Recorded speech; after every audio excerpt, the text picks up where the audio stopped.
Je ne saurais vous dire si cette histoire de mariage avait été l'élément déclencheur de la dispute qui opposa mes parents ce jour-là.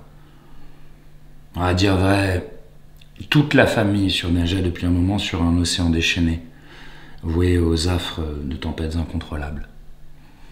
Entre deux accalmies, il régnait en permanence un climat de tension où on peinait à avaler un tant soit peu d'air frais.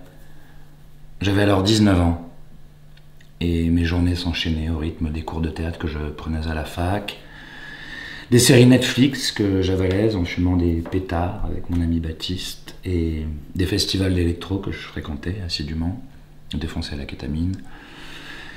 Sitôt le week-end arrivé.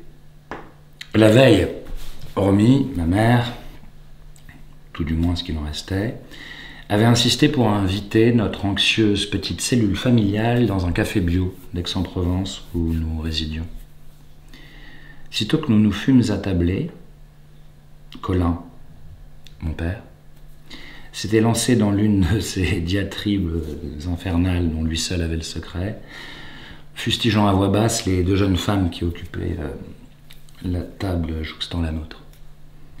Oh, regardez-moi ça.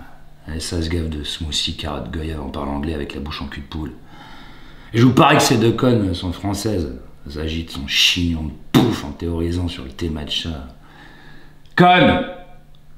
Puis, avisant l'ardoise du menu.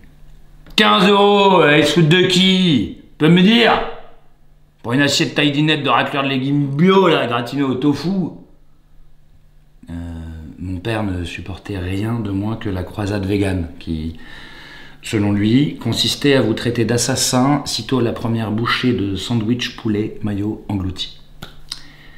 Je soupçonnais Tallulah, ma sœur jumelle, de s'être engagée au sein d'un mouvement antispéciste juste pour le faire chier. La sortie familiale avait été pliée en 45 minutes, exactement. Mon père avait trituré la paille de son smoothie jusqu'à ce que le plastique se fende en 1000 plaies blanches et rouges. Ma sœur nous avait superbement ignorés tout en émiettant un rainbow cake du bout de sa cuillère, les yeux vissés au parquet de bois clair. Moi, comme à mon habitude, j'offrais à mes compagnons d'infortune le rictus, là, du mec qui, depuis des lustres, n'en a strictement plus rien à foutre. Voilà. Ça vous donne une idée de l'ambiance qui régnait alors chez nous, chez les Pesquier, quelques jours avant cette foutue invitation.